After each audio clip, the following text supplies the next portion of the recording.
Decía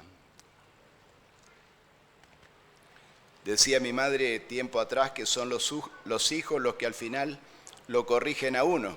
Y ahora uno llegó a ese momento, ¿no? Bueno, Germán me dijo que tenía que bajar. Y ahí obedecimos. Un gusto, hermanos. Dios les bendiga a cada uno. ¿Cómo están ustedes? Amén.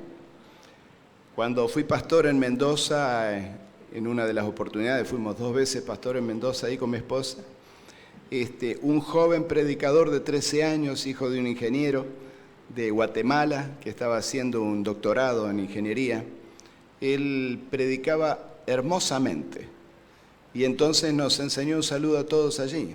En Guatemala, cuando preguntamos cómo están ustedes, responden la membresía: excelente, mejorando y a Cristo esperando. A partir de ahí, todos los sábados en las iglesias donde estamos, hago esta pregunta y enseño a mis hermanos: ¿cómo están ustedes?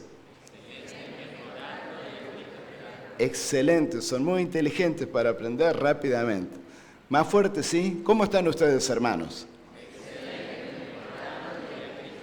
Amén. Todo el mundo lo tiene que sentir. Hay hermanos que han aprendido a utilizar este saludo con gente de la actividad diaria. El almacenero, el verdulero. ¿Cómo está usted? Bien, dice, excelente, mejorando y a Cristo esperando. ¿Cómo es esto? Sí, dice, lo que pasa es que conocí en la vida que soy una hija de Dios o un hijo de Dios. Así que eso me da un bienestar de excelencia insuperable. Mejorando porque aunque soy pecador y imperfecto como cualquier otro, tengo un Dios que me ayuda día a día a superarme. Y tengo una esperanza: Cristo pronto vendrá. No todo termina con el mal y la muerte en este mundo. Así que un sencillo saludo que a algunos les ayudó a testificar. ¿Frutos? ¿Cómo es eso? Quiero saber de eso. Enséñeme de eso. Así que si les sirve y el Señor los puede utilizar, amén. Mis hermanos, esta mañana tenemos el privilegio de estar con el Señor. Les pido disculpas que mi voz esté bastante tomada. Algunos fríos no nos hicieron bien. Y bueno, el cuerpo se resiente. Esta mañana quisiera compartir con ustedes un mensaje que quiera Dios, como cantó Alejandro recién, y me emocionó pensando en un amigo al que le desea el mejor de los bienes, la presencia de Cristo en su corazón. Poder caminar con Cristo, poder caminar con un propósito definido hacia el cielo. Y ese debería ser nuestro sentir hacia cada uno de aquellos que Dios pone a nuestro lado, empezando por los seres queridos, que son el primer prójimo, siguiendo por los desconocidos, que deberían tener el mismo valor, porque para Dios lo tienen, ¿verdad? Bien, Visión 2020 está titulado el tema. El propósito es comprender claramente a Dios y su voluntad.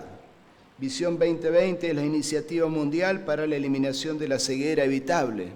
La Organización Mundial de la Salud y también la Agencia Internacional de la Prevención de la Ceguera, que trabajan para que todos podamos tener una buena calidad de visión.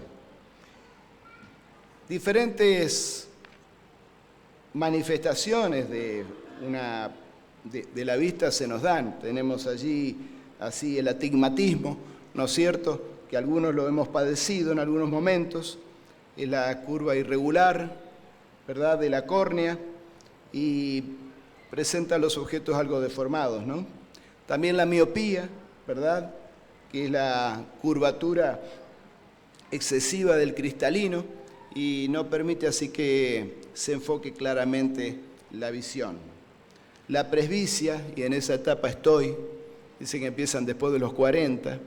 El oftalmólogo me festejaba porque casi 10 años después tuve que empezar a utilizar anteojos para la lectura. Me ufanaba de ver las letras pequeñitas desde lejos. Y después rápidamente se fue disminuyendo esto. ¿Y cuándo termina esto? A los 60. ¡Qué bueno! Se termina y se recupera. Sí, dice, pero empiezan las cataratas. Así estamos. Mis hermanos, Y esa pérdida gradual, ¿no es cierto?, que producen las cataratas por problemitas, entonces las proteínas dentro de lo que es el cristalino, la luz natural, la lente natural del ojo, para que se formen las imágenes, ¿no? Y algunos padecen glaucoma, un poquito más dificultoso, por la presión misma de la falta del intercambio del flujo acuo dentro del ojo, y entonces puede llegar a producir ceguera. Así que este es el plan de los oftalmólogos a nivel mundial para que nosotros o todo ser humano pueda tener una excelente calidad de visión. Me anima saber que el Señor planificó una restauración total del deterioro propio del ser humano a causa del pecado. Y creo que eso es lo que nos convoca a estar aquí. El anhelo, justamente, de que podamos tener una perspectiva de vida totalmente diferente a la que tenemos que vivir aquí. Veo muchos jóvenes, ¿no? Escuchaba las partes especiales, quienes dirigen el canto. ¡Qué lindo! ¡Qué lindo! Y me acordaba cuando estaba aquí en la posición de jóvenes. Ahora me dice mi esposa, no saludes a todos los que están un poquito viejos, pero ya no te conocen. El problema es que algunos ya me saludan y yo tampoco los conozco. Así que el tiempo pasa rápidamente y esa juventud preciada que aquí se nos fue, la anhelamos recuperar cuando Cristo venga. O no los que estamos más viejitos. Claro que sí. Mis queridos, los otros no se rían porque el tiempo pasa, ¿eh? San Juan capítulo 9, versículo 1.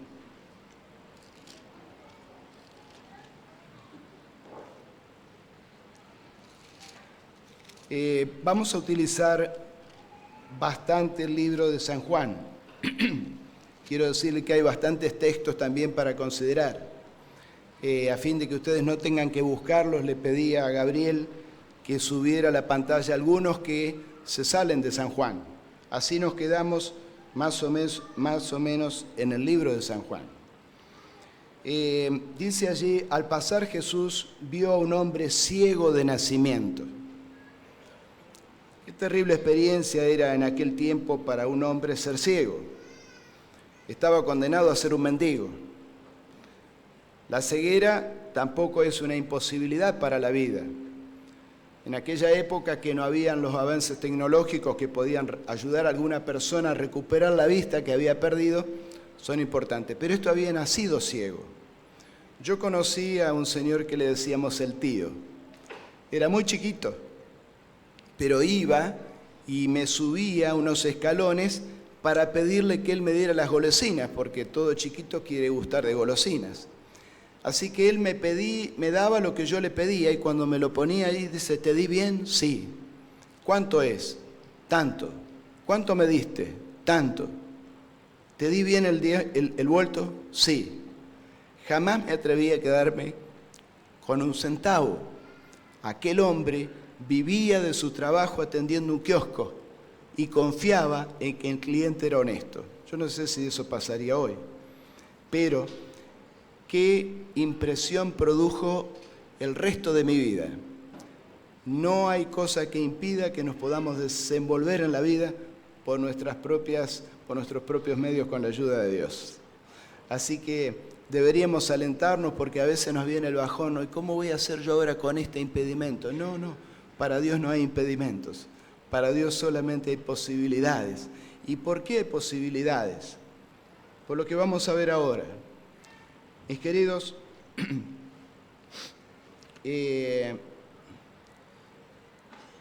San Juan registró con ojo de lince aquellos eventos que su maestro Jesús había realizado en la vida.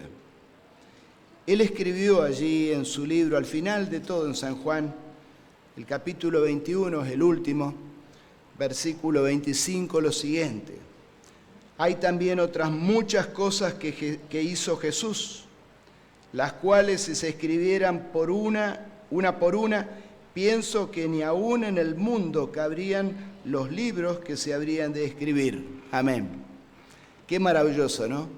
3 años y medio de ministerio de Cristo y produjo tantos sucesos que San Juan da testimonio que si yo los tendría que registrar a todos, el mundo entero sería una biblioteca. Pero San Juan sabía que los tiempos se acortan y nosotros queremos irnos pronto. Así que tengo que acortar yo también mi tiempo, porque si no ustedes no van a recibir el mensaje conforme San Juan quería que lo recibieran. Y en el versículo 31 del capítulo 20, él registró cuál fue su intención de haber podido anotar aquellos hechos sobresalientes de Jesús. Pero éstas se han escrito para que creáis que Jesús es el Cristo, el Hijo de Dios, y para que creyendo tengáis vida en su nombre. Así que fue deliberada la acción de Juan de seleccionar los milagros de Cristo. En el capítulo 9, versículo 1, leemos que Jesús encontró a un ciego de nacimientos. Esta es la 6ª señal que San Juan registró en su evangelio. La primera señal fueron las bodas de Caná en el capítulo 2. En el capítulo 4, versículo 43, San Juan registra la curación del hijo de un noble. En el capítulo 5, Cristo sana al paralítico de Betesda. En el capítulo 6, Jesús alimenta a 5.000 hombres sin contar mujeres y niños. En el mismo capítulo 6 se registra que Jesús anda sobre el mar. Bueno, de cada una de estas señales, de estas 5 señales, podríamos sacar excelentes mensajes variados y nutridos. Yo creo que son una evidencia que el Señor nos dice: el poder de Dios está por encima de cualquier ley a la que nosotros creamos que podemos estar sometidos. Cristo puede hacer por ti, por mí, cualquier cosa que yo creo que es imposible. Y esta 6ª señal habla de también un mensaje específico para nosotros. La ceguera física es por lo general, o condenado por lo general, como dijimos, al afectado a ser un mendigo. La ceguera espiritual también tiene los mismos efectos en la vida espiritual. Nos hace mendigos espirituales. Es terrible la cantidad de mendigos espirituales con los que tengo que tratar a diario. Reitero, me impresionó el canto de Ale por su amigo. Deberíamos pensar en cada uno que tenemos enfrente qué problema de visión espiritual puede tener y qué problema de visión espiritual puedo tener yo para no verlo deformado. En cierta oportunidad Jesús sanó a un ciego, ¿recuerdan? Y le dijo: ¿ves ahora? Sí, los veo, pero ¿cómo? Como árboles, y encima ha dado vueltas. Muchas veces vemos a las personas totalmente tergiversadas en su forma y de una forma incorrecta. Fue necesario un segundo toque de Cristo para que le dijera: y ahora sí veo perfectamente, lo veo tal cuales son. Qué lindo sería si veríamos a los demás tal cuales son. Si no sacásemos ideas o conceptos equivocados acerca de los demás. Generalmente lo hacemos porque estamos demasiado centrados en nosotros mismos. Mis hermanos, por eso necesitamos una visión espiritual amplia y que el Señor haga un milagro en nuestra vida. El hombre natural, entiéndase, sin conocer a Cristo, es una ilustración de los que han nacido en Adán. Todos hemos nacido en Adán, por eso todos enfermamos, todos envejecemos y todos al final morimos, ¿verdad? Esa es la suerte que se expresa en 1 Corintios 15, 22, cuando dice que todos estamos condenados a lo mismo, a la muerte. El hombre sin Cristo no percibe lo espiritual. Si miramos o leemos en 1 Corintios capítulo 2, 14, ustedes lo van a tener en la pantalla, yo lo voy a leer aquí.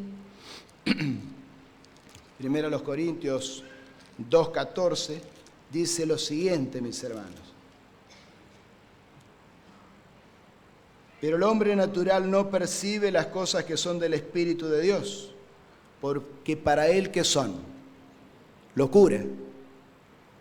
y no las puede entender, porque se han de discernir cómo, hermanos, espiritualmente. Es interesante que no podemos ser hijos de Dios espirituales a menos que estemos abrazados o totalmente tomados por el Espíritu Santo, que nos ayude a salirnos de nosotros mismos, a olvidarnos de nosotros mismos, a morir a nosotros mismos, así como Cristo lo hizo, y a entregarnos enteramente a las manos de nuestro Dios. La ceguera del entendimiento es otro problema. En San Juan capítulo 9, versículos 39 al 41, Jesús se encontró con aquellos líderes religiosos que estaban evaluando la calidad del milagro que él había efectuado sobre aquel ciego de nacimiento. Y entonces, como tenían un problema personal con Cristo, se da la siguiente mención allí. Dijo Jesús: para juicio he venido a este mundo, para que los que no ven, vean, y los que ven sean cegados. Entonces algunos de los fariseos que estaban con él, al oír esto, le dijeron: ¿acaso nosotros somos también ciegos? Jesús les respondió: si fuerais ciegos, no tendríais pecado, mas ahora porque decís vemos, vuestro pecado permanece. Qué terrible, hermanos, ¿no? La ceguera del entendimiento. De aquí se desprende una verdad, o dos que vamos a considerar. La ceguera espiritual nos hace mendigos espirituales, como ya lo dijimos. Quizás por eso es que el mundo está necesitando de los hijos de Dios. Y está clamando afuera y gritando que salgan, que salgan. Y necesitan ver la manifestación de aquellos que han experimentado el poder de Dios. Y si no hemos experimentado el poder de Dios, por allí nos resulta más confortante quedarnos dentro, calentitos. Aquí estamos todos los que vamos a ser salvos. Pero el Señor tiene una visión más amplia, que es que el mundo conozca que ellos son sus hijos, para que Cristo pueda volver pronto. Mis hermanos, la segunda verdad es que el ciego necesita más que luz para poder ver. En el mismo capítulo 9, versículo 2 al 4, se registra lo siguiente.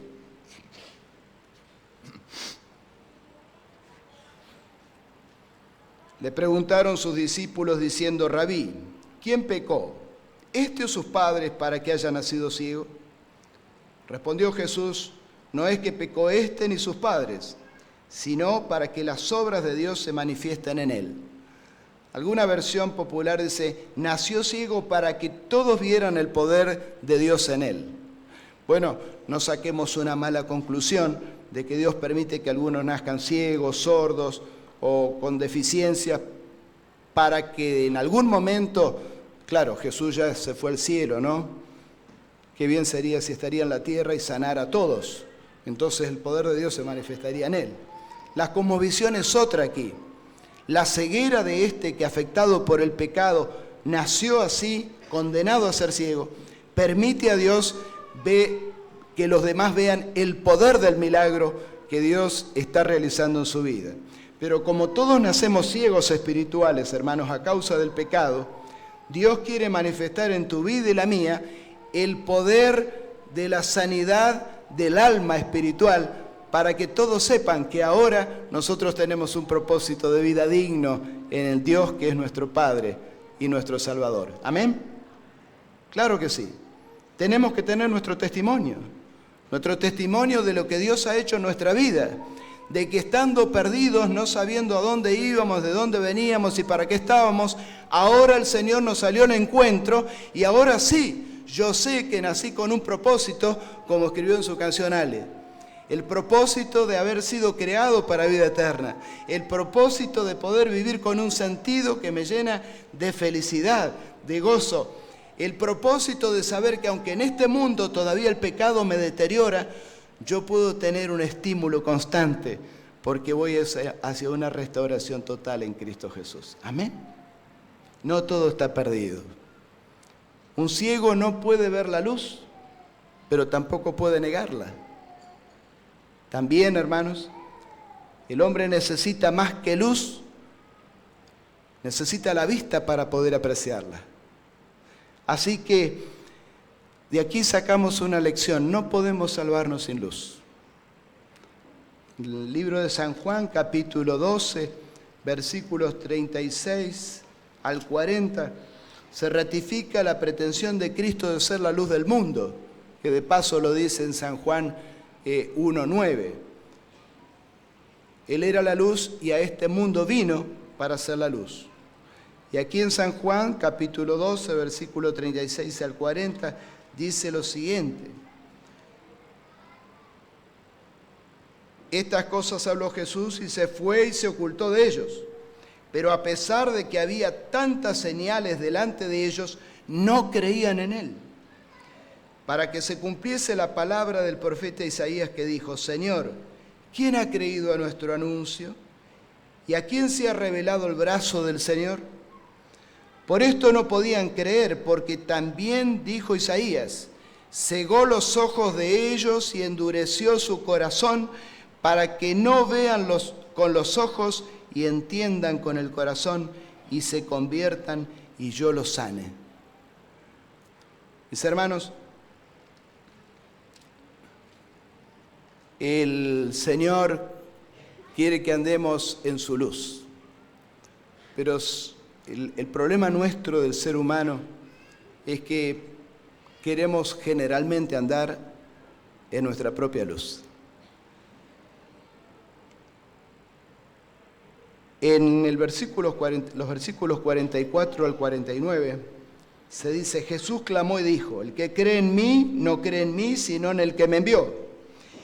Y el que me ve, ve al que me envió. Yo, la luz, he venido al mundo para que todo aquel que crea en mí no permanezca en tinieblas. El que oye mis palabras y no las guarda, yo no le juzgo, porque no he venido al mundo a juzgar al mundo, sino a salvar al mundo. El que me rechaza y no recibe mis palabras, tiene quien le juzgue. La palabra que he hablado, ella lo juzgará en el día postrero. Porque como yo no he hablado por mi propia cuenta, el Padre que me envió, Él me dio mandamiento de lo que he de decir y de lo que he de hablar. El Señor es claro. San Pablo dice que aún los que no conocieron la revelación escrita de Dios, que es la palabra, Dios se le manifestó en la naturaleza, de modo tal que por las cosas hechas nosotros podemos entender que esto no surgió de la nada.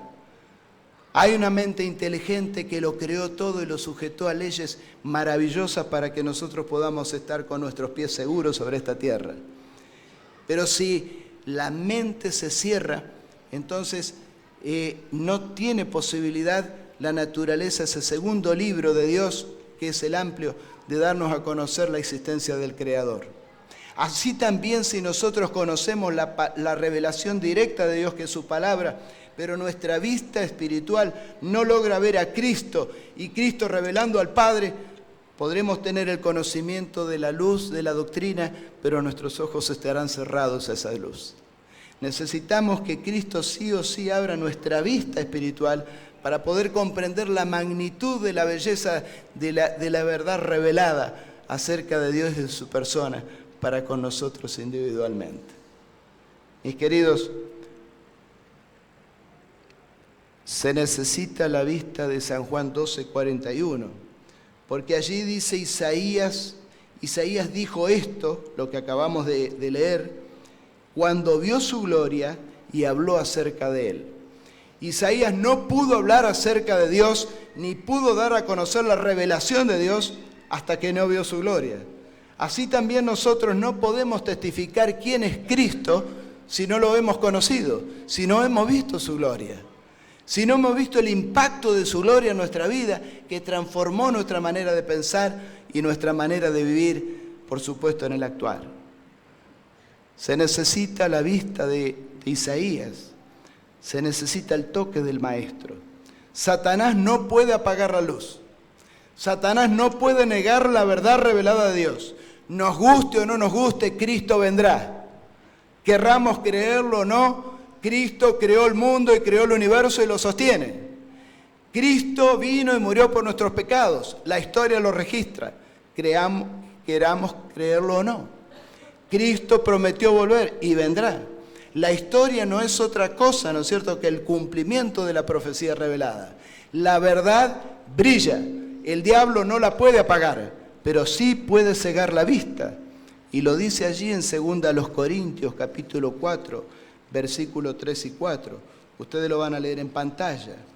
Dice de la siguiente manera el Señor.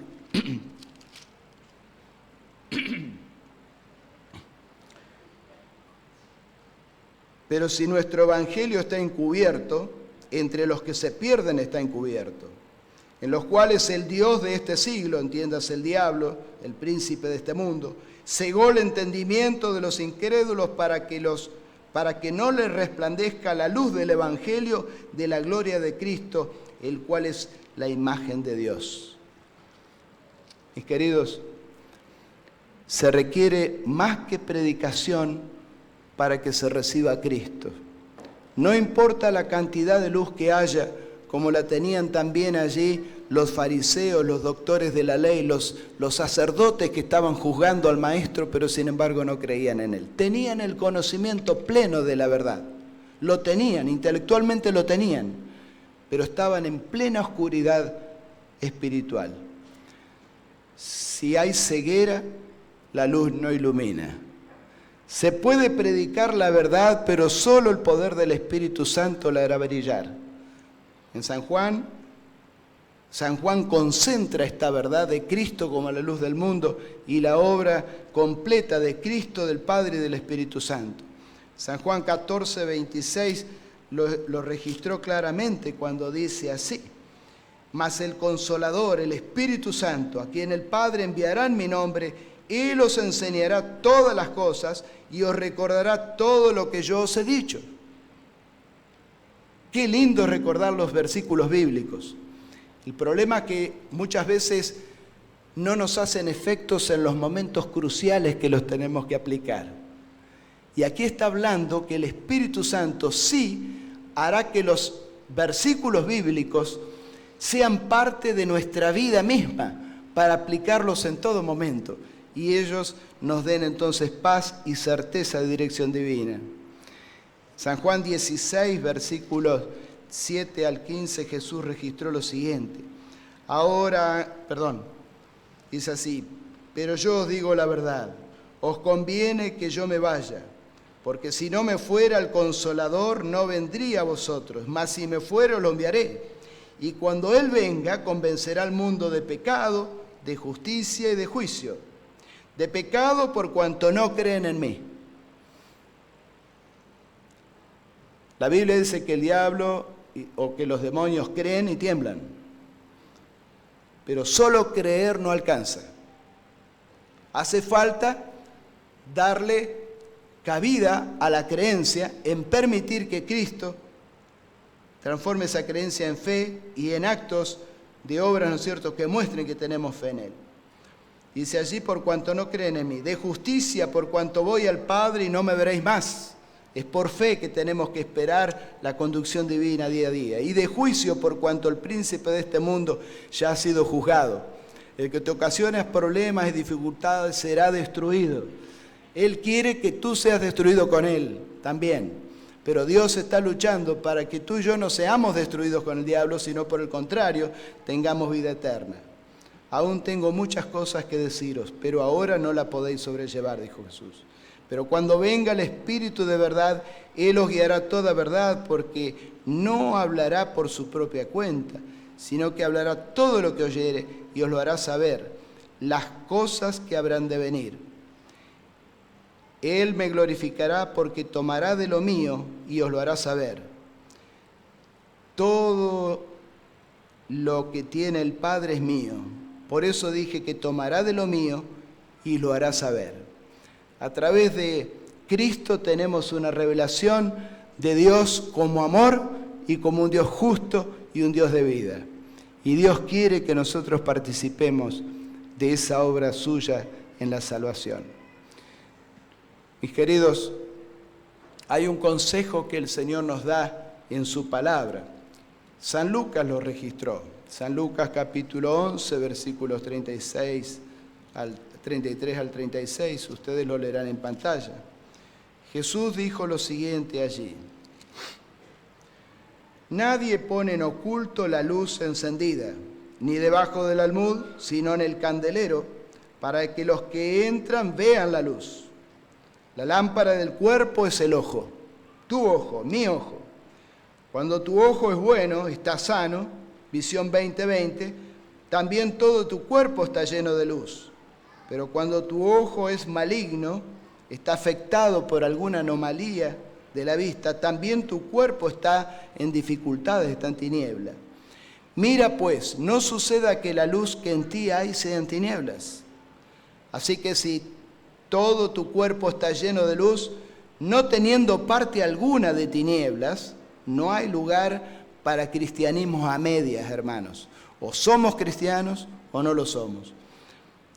Así que si todo tu cuerpo está lleno de luz, no teniendo parte alguna de tinieblas, será todo luminoso, como cuando una lámpara te alumbra en su esplendor. Clarito, ¿no? En Apocalipsis capítulo 3, 18, el Señor hace un llamado a su iglesia en los tiempos finales, porque ésta se cree que es dueña de la verdad.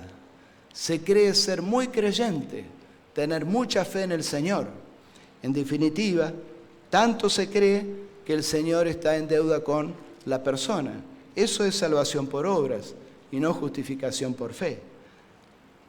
Mis hermanos, el pecador siempre se sentirá pecador. Nunca se sentirá digno de nada, sino solamente del amor y de la gracia divina. Por eso allí en Apocalipsis el Señor dice, por lo tanto, tú dices, versículo 16, no sabes tú que eres un frío, dice, pero por cuanto eres tibio y no frío ni caliente, yo te vomitaré de mi boca. Porque tú dices, yo soy rico y me he enriquecido y de ninguna cosa tengo necesidad, y no sabes tu realidad, que tú eres un desventurado, miserable, pobre, ciego y desnudo. Por tanto, yo te aconsejo que de mí compres oro refinado en fuego, para vestirte, que no se descubra para que seas rico, y vestiduras blancas para vestirte y que no se descubra la vergüenza de tu desnudez. Y unge tus ojos con colirio para que veas. Mis queridos, puede que tú tengas una visión 20/20 y no necesites de los anteojos para poder, como yo, para poder leer ahora, ¿no? Todavía. Puede que tengas alguna anomalía en la visión. Sería bueno que nosotros busquemos una relación con Dios que nos permita tener la luz por la cual Cristo vino a este mundo, para que nosotros ya no andemos en las tinieblas o el desconocimiento de la paternidad de Dios para contigo y la voluntad de Dios para contigo, y la misión que nos toca mientras esperamos la segunda venida de Cristo, que es poder ser una bendición a todo prójimo, aún al enemigo que no nos quiere. Qué lindo, esto se logra con oración. Por eso me gusta repetir la oración de San Pablo como último texto, que está registrada allí en Efesios capítulo 1, versículos 16 al 18. Así oró el apóstol San Pablo, entendiendo y comprendiendo la necesidad que teníamos de percibir la luz del Señor, recibir el toque maravilloso de Cristo abriendo nuestra vista espiritual. Dice allí lo siguiente,